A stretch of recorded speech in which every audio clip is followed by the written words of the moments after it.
Hello, my name is Sarah Hilkenberg, and I am the Outreach and Family Minister with First Christian Church in San Angelo, Texas. I'm very happy to be here with you today, this week, for our camp experience.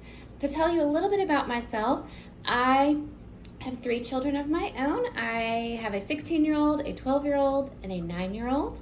I've been, thus far, a lifelong career educator, but I'm looking very forward to continuing my passion for education through the ministry of our church, as well as my passion for missions and outreach. All right, so let's get to it. This week, our scripture focus for camp is John 8:2 through 11. Now today, I would really like to center in and focus in on John 8:7, which says, "When they kept questioning him, he straightened up and he said to them, 'Let anyone among you who is without sin be the first to throw a stone at her.'"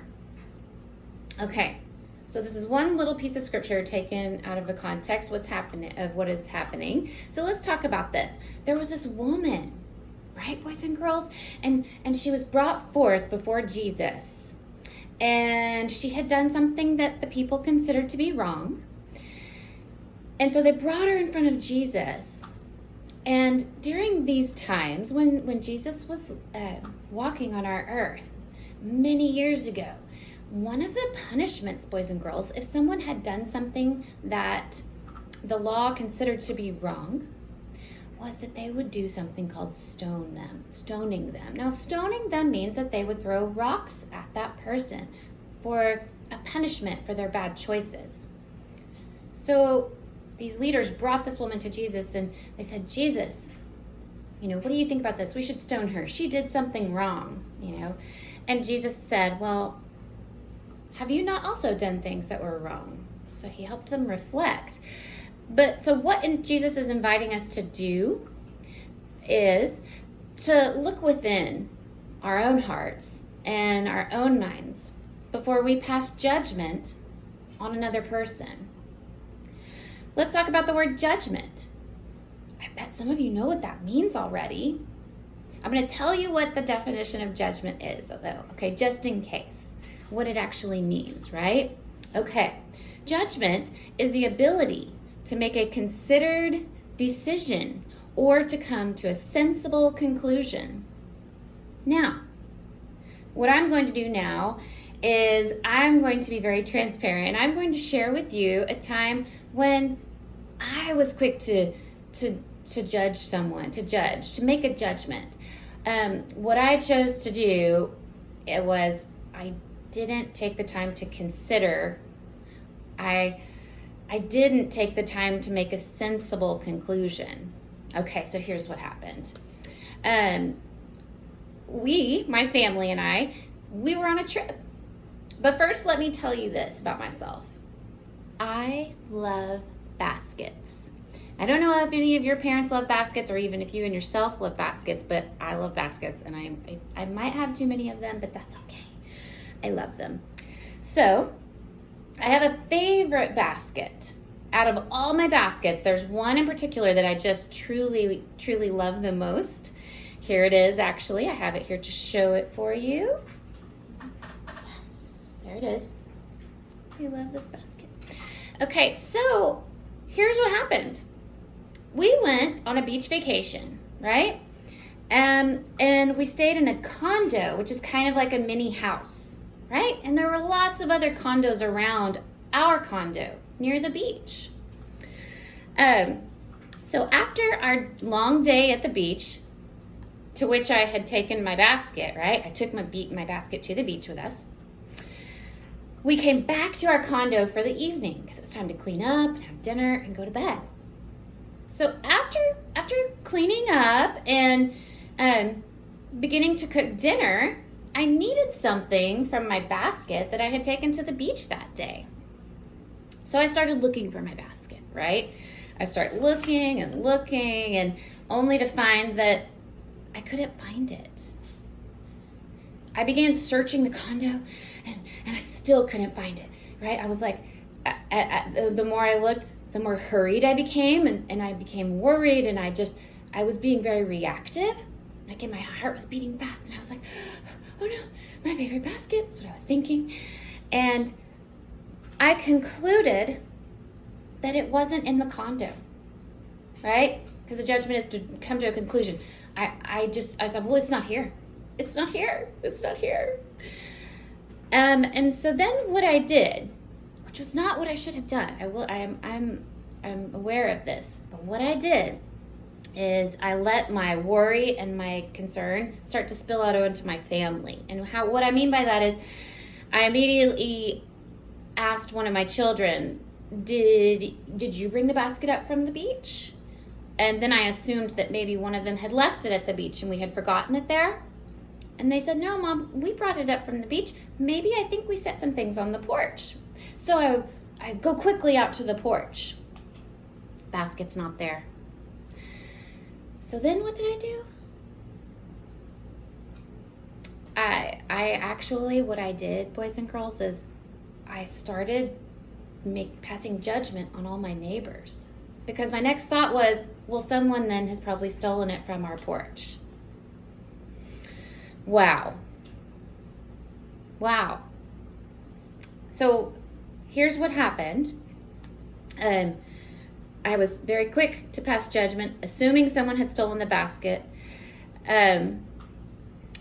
without even being sure yet where the basket was. And just about the time that I was in the midst of judging my neighbors because I was thinking someone stole it, my husband walked in from the balcony of our condo, from the back door, with my basket. So what I did was I asked for forgiveness from my family, which was given. I asked for forgiveness from God for my behavior towards my neighbors. I didn't actually tell anyone I thought they stole it. I was just thinking it. But still, it wasn't right. Judgment does and can have a place in our world. Like if someone has chosen to do something that's very wrong, that does break the law, it is okay for that person to stand in judgment so that wrong can be righted. So we do need to understand that judgment can have its place. However, what we're talking about is more just our thinking and our thoughts, our judgment in our everyday lives. That's what we're talking about today. Jesus illustrates for us, I believe very beautifully, that if we are too quick to pass judgment and we don't stop and breathe and think it through, that we can stand in judgment incorrectly. So one thing that truly helps me when I am beginning to pass judgment or beginning to make assumptions about things is I stop, I breathe, I consider, and I think it through. And then I end with a prayer. So here's what I would like to do. I would like to pretend that I'm in the moment, I have lost my basket, and instead of stopping and passing immediate judgment on my family or on my neighbors, I'm actually going to do it right. I'm going to stop. I'm going to breathe. I'm going to think it through. I'm going to consider. And then I'm going to say a quick prayer to set my mind correct before I move forward in my thoughts. And when I get to the point where I'm going to breathe, I would really like it if we could do this together.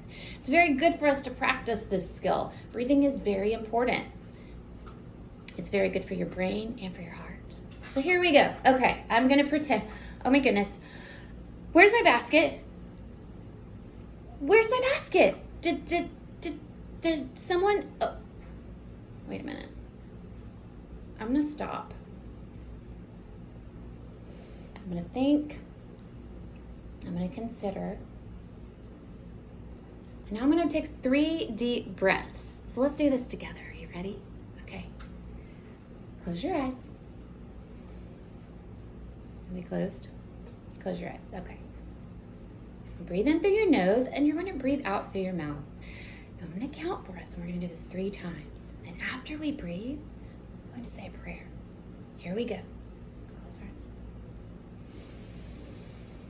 Breathe in. Breathe out. Breathe in. Breathe out. Breathe in. Breathe out.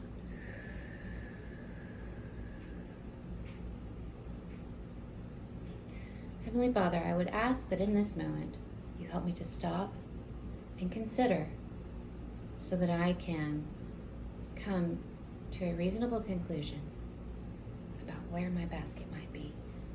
And in this conclusion, please allow me to not project or place my feelings on any other people.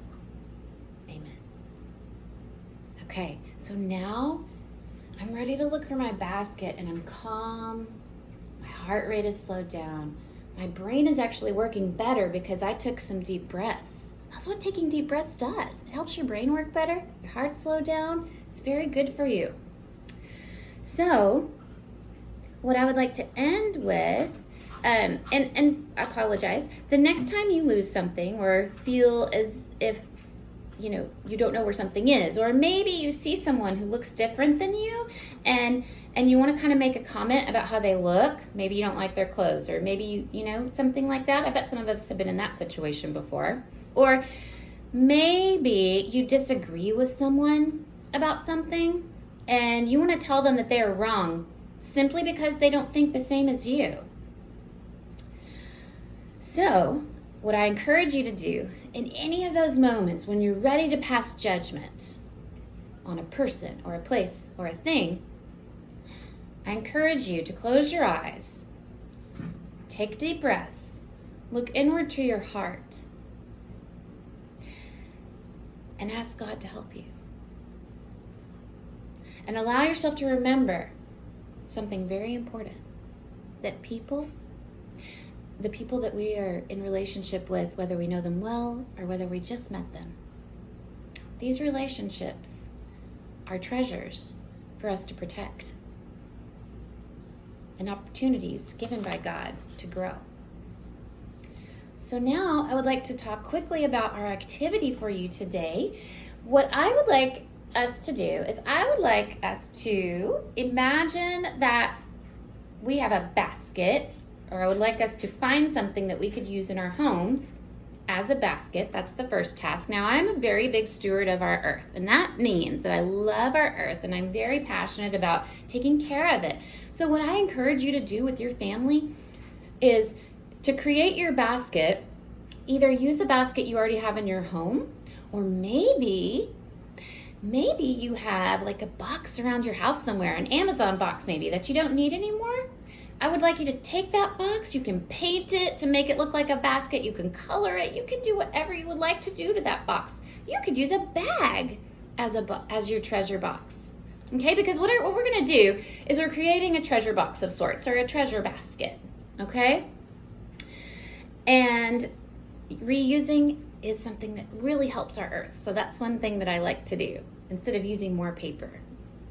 Okay? This treasure box is meant for you to help you hold in your mind how people and our relationships to these people in our lives are a treasure for us to protect. Okay? So, guess what basket I'm going to use? This one. Here's my basket. Okay, so there's 5 steps in our activity, all right? Step 1. Make a list of all the people in the world that you would like to place in your treasure basket or box. Okay? Second, gather paper, crayons, markers, map pencils, or paint so that you can create your people or places or things that you would like to place in your basket to treasure. Third, you can create. This is the really fun part. Draw something that represents the people that you wish to remember to treasure. People or things. I have one thing in mind. That's why I keep saying that. Fourth, when you're done, place these people and things in your treasure basket. Okay? That's the goal. And then most important is to have fun. Okay? So, what I would like to do is show you what I made. And I made this video, boys and girls, when I was already on a little trip with my family, and I forgot my crayons and my markers and my paints. So I did my best with what I had, okay? But just know that if I had all my tools for crafting, my illustrations would be way more amazing than they are.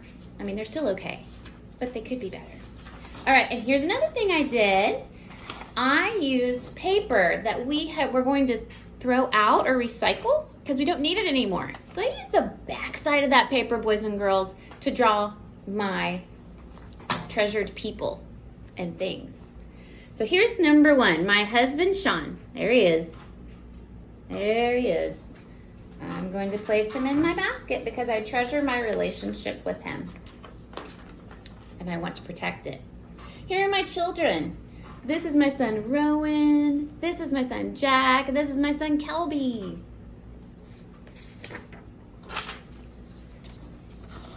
I drew a heart and I wrote my whole family. I very much treasure the relationship with my family. And there's just so many of them, boys and girls, I couldn't draw them all. So I drew a heart and I wrote the words. I drew on this page, hearts, and I wrote the word refugees in the top. And down here, I wrote families living in poverty. I definitely have a heart for refugees, which are people who need to leave their country, boys and girls, to have a better place to live. I'm very passionate about helping these people, and I'm very passionate about helping families living with not very much money. They live in poverty. And I also wrote my neighbors, because in my mind, honestly, my neighbors are everyone else in the world that we share this world with, right? Those are our neighbors, okay? I treasure my relationships with them as well. I want to protect them. And here is our earth. Our earth. I treasure our earth dearly, and so I would like to protect it. I'm going to put that in our basket too. All right, boys and girls, it was wonderful being here with you today. Thank you for spending this time with me, and I look forward to hopefully getting to meet everyone who sees this video maybe in person at camp one day. May the grace of God be with you, and remember, next time that you want to pass judgment, stop, consider, take some deep breaths, ask for guidance, and then move forward. Thank you again. Bye-bye.